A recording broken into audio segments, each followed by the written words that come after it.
ഖാല റസൂലുള്ളാഹി സ്വല്ലല്ലാഹു അലൈഹി വസല്ലം, ഹബീബായ റസൂലുള്ളാഹി സ്വല്ലല്ലാഹു അലൈഹി വസല്ലം തങ്ങൾ പറയുകയാണ്, ഒന്നാമത്തെ മലക്ക് വന്നുകൊണ്ട് അവന്റെ കാതിൽ വന്നുകൊണ്ട് ചോദിക്കുന്ന രണ്ടാമത്തെ ചോദ്യം ഇതാണ്. ഹബീബായ നബി തങ്ങൾ പറയുകയാണ്, യബ്ന ആദം, ആദമിന്റെ പൊന്നുമോനെ പൊന്നുമോളെ, ഐന ലിസാനുകൽ ഫസീഹ് വമാ അസ്കതഹുൽ നിന്റെ ശരീരത്തിലെ നാവിനെ അശക്തമാക്കിയതെന്താണ്? നിന്റെ നാവിനെന്ത് പറ്റിയടാ? നിന്റെ നാവിനെന്ത് പറ്റിയടാ? വമാ അസ്കതഹുൽ നാവിനെ അശക്തമാക്കിയതെന്താണ്? നാവിനെ ചലിപ്പിക്കാൻ പറ്റാത്തതെന്താ? എന്ത് പറ്റി നിന്റെ നാവിന്? ദുനിയാവിന് നീ വലിയ വാക്ചാതുര്യമുള്ളവനായിരുന്നല്ലോ, ഒരുപാട് സംസാരിക്കുന്നവനായിരുന്നല്ലോ. ചില ആളുകളുണ്ട്, ജനങ്ങൾക്കിടയിൽ ആളുകളെ 10 ആളുകൾ കിട്ടിയ പിന്നെ വാ തുറന്ന പിന്നെ നിർത്തൂല. ഫോൺ വിളിച്ചാലും അങ്ങനെ തന്നെയാണ്, വർത്തമാനം പറഞ്ഞാൽ അങ്ങനെ നിർത്തൂല. അങ്ങനത്തെ സംസാരപ്രിയ. അവരുടെയൊക്കെ നാവിന് നിശ്ചലമാവുകയാണ് മരണാസന്ന സമയം. അള്ളാഹു നമ്മളെ കാത്തിരക്ഷിക്കട്ടെ. ഐന ലിസാനുകൽ ഫസീഹ്, നിന്റെ നല്ല നാവ് എവിടെ? വാക്ചാതുര്യം ഉണ്ടായിരുന്ന നിന്റെ നാവ് എവിടെ പോയി? വമാ അസ്കതഹുൽ, നാവിനെ അശക്തപ്പെടുത്തിയതെന്താണ്? നാവിനെ അശക്തപ്പെടുത്തിയതെന്താണ്? നാവ് കൊണ്ട് ദുനിയാവിൽ അശ്ലീലത സംസാരിച്ചിരുന്നവർ, മോശപ്പെട്ട സിനിമാ ഗാനങ്ങൾ മൂളിപ്പാട്ടിലൂടെ പാടിക്കൊണ്ടിരുന്നവർ, സിനിമകളും സീരിയലും കണ്ടിട്ട് പാതിരാത്രി സമയത്ത് അതിന്റെ കഥ പറഞ്ഞുകൊണ്ടിരുന്നവർ ഒക്കെ ചിന്തിക്കുന്ന, ഒക്കെ തൗബ ചെയ്ത് മടങ്ങി.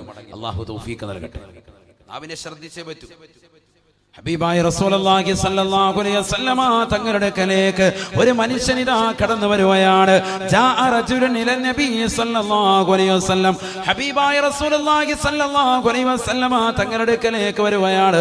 അല്ലാഹുവിന്റെ റസൂലിനോട് ആ സ്വഹാബി ചോദിക്കുകയാണ്, ഔസിനി യാ റസൂലല്ലാഹ്, അല്ലാഹുവിന്റെ റസൂലേ എന്നെ ഒന്ന് ഉപദേശിക്കണേ നബിയേ, എനിക്കൊരു നിർദ്ദേശം നൽകണേ നബിയേ.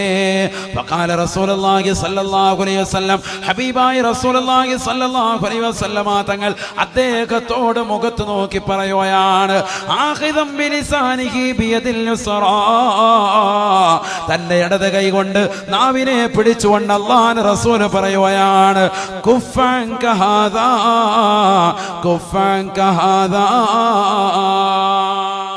ഈ നാവിനെ ശ്രദ്ധിക്കണേ, നാവിനെ ഹറാമിൽ നിന്ന് സൂക്ഷിക്കണേ എന്ന് ഹബീബായ റസൂലുള്ളാഹി സ്വല്ലല്ലാഹു അലൈഹി വസല്ലം. നാവിനെ ശ്രദ്ധിക്കണേ മുഹമ്മദ് റസൂലുള്ളാഹി. വലിയ വിഷയമാണ് നമ്മുടെ നാവെന്ന് പറഞ്ഞാൽ. പലരും അശ്രദ്ധരായി പോകുന്നത് ഈ നാവ് കൊണ്ടാണ്. നമസ്കാരമുള്ള നല്ല ഹാജിയാര്, നല്ല ഇബാദത്ത് എടുക്കുന്ന സഹോദരിമാർ, അവരുടെയൊക്കെ നാവ് ചിലപ്പോൾ പിഴയ്ക്കും. അള്ളാഹു നമ്മളെ കാത്തിരക്ഷിക്കട്ടെ. നാവ് പിഴച്ചു പോകും. ഹബീബായ റസൂലുള്ളാഹി സ്വല്ലല്ലാഹു അലൈഹി വസല്ലമ തങ്ങളുടെ അടുക്കൽ വന്നുകൊണ്ട് എന്നെ ഒന്ന് ഉപദേശിക്കണേ എന്ന് പറഞ്ഞ സ്വഹാബിയോട് ഹബീബായ നബി തങ്ങൾ പറഞ്ഞത് 5 വഖത്ത് നമസ്കരിക്കൂ എന്നല്ല, സകാത്ത് കൊടുക്കൂ എന്നല്ല, ഹജ്ജ് കൃത്യമായി നിർവഹിക്കൂ എന്നല്ല, പാവങ്ങളെ സഹായിക്കൂ, നിരാലംബർക്ക് അവലംബമാകൂ എന്നല്ല. അല്ലാഹുവിന്റെ റസൂൽ അദ്ദേഹത്തോട് പറഞ്ഞത്, കുഫൻ കഹാദാ, നിന്റെ നാവിനെ ശ്രദ്ധിക്കണേ, നാവിനെ ഹറാമ സംസാരത്തെ തൊട്ട് ശ്രദ്ധിക്കണേ ശ്രദ്ധിക്കണേ. സയ്യിദുനാ റസൂലുള്ളാഹി ഹറാമിനെ തൊട്ട് ശ്രദ്ധിക്കുക.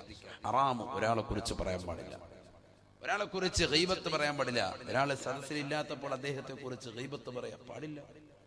അവരെ കുറിച്ച് ദൂഷണം പറയുക, പരദൂഷണം പറയാൻ, നമീമത്ത് പറയാൻ പാടില്ല. നമ്മുടെ നാവ് ശ്രദ്ധിക്കണം. അമലുകൾ പൊളിയപ്പെടുന്നത് ഇതുകൊണ്ടാണ്. ഇന്നത്തെ സമൂഹത്തിന് പറ്റിയ വീഴ്ച ഇവിടെയാണ്. പള്ളിയിൽ നിസ്കരിക്കും, മുറ്റത്തോട്ട് ഇറങ്ങിയിട്ട് കൂട്ടം കൂടി നിന്നിട്ട് ഇങ്ങനെ കഥ പറയും. പള്ളിയിലെ മൂല്യര്, നാട്ടിലുള്ള മൊത്തല്യങ്ങള്, നാട്ടുകാര്, അവരവന് ഇവന് എല്ലാ കഥയും പറഞ്ഞു കാര്യത്തിന്റെ കൂലിയില്ല. ഇതിനു മുമ്പ് 10 പ്രാവശ്യം പള്ളി കയറിയായിരുന്നു, അതിന്റെ കൂലിയില്ല. എല്ലാം ഹറാത്തിലാക്കിയിട്ടാ പോകുന്നത്. ടാറ്റ ബൈബി, ഇനി അടുത്ത വക്കത്തിന് കാണാം. പിന്നെ നിസ്കാരം കഴിഞ്ഞ് വീണ്ടും ഇറങ്ങി നിന്നിട്ട് ഇത് തന്നെ പരിപാടി. എല്ലാവരും അല്ല, ചില ആളുകൾ അവർ റെഡിയാണ്ടേ. അല്ലാഹു തൗഫീഖ് നൽകട്ടെ. ഹബീബായ റസൂലുള്ളാഹി സ്വല്ലല്ലാഹു അലൈഹി വസല്ലമ തങ്ങൾ പറയുകയാണ്, നബി സല്ലല്ലാഹു അലൈഹി വസല്ലമ തങ്ങളെ ലമ്മാ മറർതു ബിഖൗമിൻ ഹബീബായ റസൂലുള്ളാഹി സല്ലല്ലാഹു അലൈഹി വസല്ലമ തങ്ങൾ ഒരു സമൂഹത്തിന്റെ അരികിലൂടെ നടന്നു പോയപ്പോ ഹബീബായ റസൂലുള്ളാഹി സല്ലല്ലാഹു അലൈഹി വസല്ലമ തങ്ങൾ ആ സമൂഹത്തോട് പറയുകയാണ് തഖല്ലലൂ തഖല്ലലൂ നിങ്ങളൊന്ന് പല്ലുകുത്തണേ എന്ന് അല്ലാഹുവിന്റെ റസൂൽ പറഞ്ഞപ്പോ ഫഖാലൂ ഉടനെ അവർ പറയുകയാണ് ഫവല്ലാഹി മാ തഇംനൽ ലൗമ തആമാ അല്ലാഹുവിന്റെ റസൂലേ ഞങ്ങൾ ഇന്നത്തെ ദിവസം ഒന്നും തന്നെ കഴിച്ചിട്ടില്ല നബിയേ, ഒന്നും തന്നെ ഭുജിച്ചിട്ടില്ല നബിയേ. ഒന്നും കഴിക്കാത്ത ഭുജിക്കാത്ത ഞങ്ങളോട് എങ്ങനെയാണ് അവിടുന്ന് പല്ല് കുത്താൻ പറയാ തോന്നിയത് നബിയേ? ഹബീബായ റസൂലുള്ളാഹി സ്വല്ലല്ലാഹു അലൈഹി വസല്ലമ തങ്ങൾ ഉടനെ അവരുടെ മുഖത്ത് നോക്കി അല്ലാഹുവിന്റെ റസൂൽ പറയുകയാണ് ഇന്നീല അറാ ലഹമ ഫുലാനിൻ ബൈന സനായാകും. ഇന്നാലിന്ന മനുഷ്യനെ കുറിച്ച് ഫനായും ഫസാദും നിങ്ങൾ പറഞ്ഞില്ലയോ? അദ്ദേഹത്തെ കുറിച്ച് മോശത്തരം പറഞ്ഞില്ലയോ? അദ്ദേഹമില്ലാത്ത സന്ദർഭത്തിൽ ഗൈബത്ത് പറഞ്ഞില്ലയോ? ദൂഷണം പറഞ്ഞില്ലയോ? അങ്ങനെ പരദൂഷണം പറഞ്ഞതിന്റെ പേരിൽ അദ്ദേഹത്തിന്റെ പച്ചമാസം നിങ്ങളുടെ പല്ലിനിടയിൽ ഞാൻ കാണുന്നുണ്ട് സാബ. അതാണ് നിങ്ങളോട് കുത്തിക്കളയാൻ പറഞ്ഞത്. തഖല്ലലൂ ഒന്ന് പല്ലുകുത്തണേ എന്ന് ഹബീബായ റസൂലുള്ളാഹി. അല്ലാഹുവിന്റെ റസൂലിന്റെ കാലഘട്ടത്തിൽ പോലും ഇത്തരത്തിലുള്ള മോശപ്പെട്ട ആളുകളുണ്ട് എന്നതിലേക്കുള്ള സൂചനയാണ്. നാട്ടിലൊരു പാവപ്പെട്ടതാകുന്ന സഹോദരന് കല്യാണാലോചന കടന്നു വരുമ്പോ, നാട്ടിലേക്ക് ആരെങ്കിലും ബ്രോക്കർമാർ ആലോചനയായി വരുമ്പോ അവന് കള്ളുകുടിയനാണ്, അവൻ വ്യഭിചാരിയാണ്, അവൻ മോശപ്പെട്ടവനാണെന്ന് പറഞ്ഞുകൊണ്ട് ബ്രോക്കർമാരെ തിരിച്ചയക്കുന്നവരില്ലയോ? സൂക്ഷിക്കണേ, നാവിനെ വളരെ ശ്രദ്ധിക്കണേ. 30-38 ഏജായിട്ട് പാവപ്പെട്ടതാകുന്ന സഹോദരിമാർ വീടിന്റെ അകത്തടങ്ങൾ കണ്ണീര് കുടിച്ചുകൊണ്ട് കഴിയുമ്പോ ശ്രീധനമെന്ന മഹാവിപത്തിന്റെ പേരിൽ പൊട്ടിക്കരഞ്ഞുകൊണ്ട് അല്ലാ എനിക്ക് നല്ല ഒരു മാരനെ കിട്ടണേ അല്ലാ, നല്ല ഒരു സഹോദരനെ നൽകണേ അല്ലാ എന്ന് പൊട്ടിക്കരഞ്ഞുകൊണ്ട് ദുആ ചെയ്യുന്ന ഒരു പാവപ്പെട്ട പെൺകുടി അവരുടെ വീട്ടിലേക്ക് ഏതോ ഒരു ദീനിയത്തായ പെണ്ണ് നാട്ടിലുണ്ടെന്നറിഞ്ഞ് ഒരു ബ്രോക്കർ നാട്ടിലേക്ക് എത്തുമ്പോ ആ പെണ്ണ് മോശപ്പെട്ടവളാണ്, അതുകൊണ്ടാണ് 38 ഏജായത്, അവളെ ആരും വിവാഹം കഴിക്കാത്തത് എന്ന് പറഞ്ഞുകൊണ്ട് ബ്രോക്കർമാരെ തിരിച്ചയക്കുന്നവരില്ലയോ? നാവിനെ ശ്രദ്ധിക്കണേ പ്രിയപ്പെട്ട പെങ്ങളെ, നാവിനെ ശ്രദ്ധിക്കണേ പ്രിയപ്പെട്ട സഹോദര. ഹബീബായ റസൂലുള്ളാഹി സ്വല്ലല്ലാഹു അലൈഹി വസല്ലമ തങ്ങൾ ഇതാ ഒരു മരണ വീട്ടിലേക്ക് പോവുകയാണ്. മരിച്ചു കിടക്കുന്ന അൻസാരിയാകുന്ന സഹാബിയുടെ മുഖത്ത് നോക്കുമ്പോ പുഞ്ചിരിക്കുകയാണ്. ഉടനെ തൊട്ടടുത്ത് നിൽക്കുന്ന ഒരു സഹാബി പറയുകയാണ് അബ്ശിറുഹു ബിൽ ജന്ന യാ റസൂലല്ലാഹ്. അല്ലാഹുവിന്റെ റസൂലേ ഒന്ന് സ്വർഗം കൊണ്ട് സന്തോഷ വാർത്ത അറിയിക്കണേ, അദ്ദേഹം സ്വർഗത്തിലാണെന്ന് പറയണേ. അങ്ങ് ധാരാളം സഹാബികളെ കുറിച്ച് സ്വർഗത്തിലാണെന്ന് പറഞ്ഞവരല്ലയോ? അബൂബക്കറിനെ കുറിച്ച് പറഞ്ഞില്ലയോ? ഉമർ ഇബ്നുൽ ഖത്താബ് തങ്ങളെ കുറിച്ച് പറഞ്ഞില്ലയോ? ഉസ്മാൻ ഇബ്നു അഫ്ഫാൻ തങ്ങളെ കുറിച്ച് പറഞ്ഞില്ലയോ? അലി ഇബ്നു അബീ താലിബിനെ കുറിച്ച് പറഞ്ഞില്ലയോ? ത്വൽഹയെ കുറിച്ച് പറഞ്ഞില്ലയോ? സുബൈറിനെ കുറിച്ച് പറഞ്ഞില്ലയോ? ബിലാലിനെ കുറിച്ച് പറഞ്ഞില്ലയോ? അതുകൊണ്ട് നബിയേ അവിടുന്ന് നിർബന്ധമായും ഇദ്ദേഹത്തെ കുറിച്ചൊന്ന് പറയണേ. അബ്ശിറുഹു ബിൽ ജന്ന യാ റസൂലല്ലാഹ്. അദ്ദേഹം സ്വർഗത്തിലാണെന്ന് തങ്ങളെന്ന് പറഞ്ഞാൽ ഈ കുടുംബത്തിന് സമാധാനമാണെന്ന് അല്ലാഹുവിന്റെ റസൂലിനോട് പറഞ്ഞപ്പോ ഫഖാല റസൂലുള്ളാഹി സ്വല്ലല്ലാഹു അലൈഹി വസല്ലം അല്ലാഹുവിന്റെ റസൂൽ കൊടുത്തതായ മറുപടി പരങ്ങാനത്തുള്ള കാസർഗോഡുള്ള പ്രിയപ്പെട്ട ഉമ്മമാരറിയണേ. നാവ് കൊണ്ട് മോശത്തരം പറയുന്ന ചെറുപ്പക്കാരില്ലയോ, യുവാക്കളില്ലയോ? അവരറിഞ്ഞു വെക്കണേ, പഠിച്ചു വെക്കണേ. ഹബീബായ റസൂലുള്ളാഹി സ്വല്ലല്ലാഹു അലൈഹി വസല്ലം തങ്ങൾ ഉടനെ അതാ സ്വഹാബിയുടെ മുഖത്ത് നോക്കിയിട്ട് പറയുകയാണ് ലാ ഇല്ല ഇവൻ സ്വർഗത്തിലാണെന്ന് പറയാൻ ഈ മുഹമ്മദിനെ കിട്ടുകയില്ല. എന്തേ കാരണമെന്നറിയുമോ?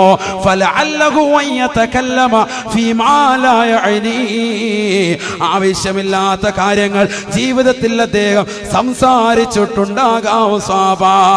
ജനങ്ങളെ കുറിച്ച് ജീവിച്ചിരിക്കുന്ന കാലഘട്ടത്തിൽ ഈ സ്വഹാബി വര്യൻ അനാവശ്യമാകുന്ന കാര്യങ്ങൾ സംസാരിച്ചിട്ടുണ്ടെങ്കിൽ അദ്ദേഹം സ്വർഗത്തിലാണെന്ന് പറയാൻ ഈ മുഹമ്മദിനെ കിട്ടുകയില്ല എന്ന് ഹബീബായ റസൂലുള്ളാഹി. അതുകൊണ്ട് ചിന്തിക്കണേ ഉമ്മ, നാവിനെ ശ്രദ്ധിക്കണേ, നാവിനെ ശ്രദ്ധിക്കണേ. ഈ നാവ് കൊണ്ട് സ്വർഗത്തിലെത്താം, ഈ നാവ് കൊണ്ട് നരകത്തിലേക്ക് വലിച്ചെറിയപ്പെടാം. ഹബീബായ റസൂലുള്ളാഹി സ്വല്ലല്ലാഹു അലൈഹി വസല്ലമ തങ്ങൾ തന്റെ പ്രിയപ്പെട്ട അനുയായികളോട് പറയുകയാണ്, ലൈലത്തുൻ നുസ്രിയ ബീന സമാ, ആകാശാരോഹണം നടത്തിയ രാവിൽ ഞാനൊരു പെണ്ണിനെ കാണുകയാണ്. റഅയ്തു ഇംറാതാ, കത്തിച്ചൊരിക്കുന്നതാകുന്ന നരകത്തിൽ ഒരു പെണ്ണിനെ ഞാൻ എന്റെ കണ്ണുകൊണ്ട് കണ്ടുപോയി. സാബാ, എങ്ങനത്തെ പെണ്ണാണ്? മുഅല്ലിഖതൻ ലിസാനഹാ ഇലൽ ഉസ്വാനതി മിനന്നാർ, നരകത്തിലെ തൂണിനോട് ബന്ധിച്ച് അവരുടെ നാവിനെ വലിച്ചു കെട്ടപ്പെട്ടിരിക്കുകയാണ്, നാവിനെ വലിച്ചു ബന്ധിച്ചിരിക്കുകയാണ്, നരകത്തിൽ തൂണിനോട് ചേർത്ത് വെച്ചിരിക്കുകയാണ്.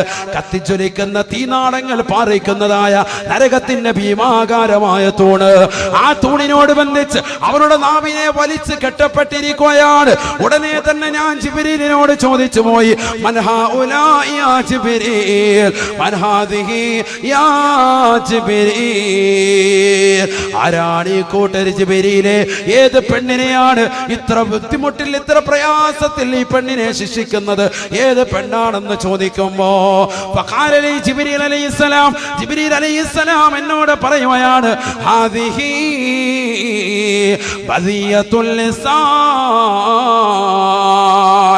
ഐ തവീലത്തുൽ ലിസാൻ യാ റസൂലല്ലാഹ് യാ ഹബീബല്ലാഹ്. അല്ലാഹുവിന്റെ റസൂലേ, റസൂലേ, ഇതേത് പെണ്ണെന്നറിയുമോ? ദുനിയാവിൽ സ്വന്തം ഭർത്താവിനെ കുറിച്ച് അനാവശ്യം പറഞ്ഞവളാണ്. സ്വന്തം ഭർത്താവ് പ്രവാസിയാകുന്ന പ്രിയപ്പെട്ട ഭർത്താവാണ്. അദ്ദേഹം നാട്ടിലേക്ക് തനിച്ചയച്ചു തരുന്നതാകുന്ന പണം കുറഞ്ഞു പോയെന്ന് പറഞ്ഞുകൊണ്ട് അയൽവാസികളോട്, കൂട്ടുകാരികളോട്, നാട്ടുകാരോട്, കുടുംബത്തിലെ വാട്സാപ്പ് കൂട്ടായ്മയോട് അതാ വാട്സാപ്പിലിട്ടുകൊണ്ട് കമന്റ് കൊടുക്കുന്ന പെണ്ണാണ്, നാവ് കൊണ്ട് സംസാരിക്കുന്ന പെണ്ണാണ്. ഹാദിഹി ബദിയത്തുൽ ലിസാൻ ഐ തവീലത്തുൽ ലിസാൻ, നാവിന് നീളമുള്ള പെണ്ണാണ് നബിയേ. അഥവാ ദുനിയാവിൽ അന്യരാകുന്ന ആളുകളെ കുറിച്ച് മോശത്തരം പറഞ്ഞ് നടക്കുന്നവളാണ് നബിയേ. ഹബീബായ റസൂലുള്ളാഹി സ്വല്ലല്ലാഹു അലൈഹി വസല്ലമ തങ്ങൾ സ്വന്തം മകളായ ഫാത്തിമയോട് ഈ ചരിത്രം പറയുകയാണ്. ഫാത്തിമ ബീവി പൊട്ടിക്കരയുകയാണ്. ഫാത്തിമയോട് പറയുകയാണ്, ഫാത്തിമ ഇത്തഖിന്നാർ വലോ ബിശഖി തംറ, നരകത്തെ സൂക്ഷിക്കണേ ഫാത്തിമ, നരകത്തെ സൂക്ഷിക്കണേ ഫാത്തിമ. ഒരു കാരക്കയുടെ കീറ് കൊടുത്തിട്ടെങ്കിലും ആ നരകത്തെ ശ്രദ്ധിക്കണേ എന്ന് ഹബീബായ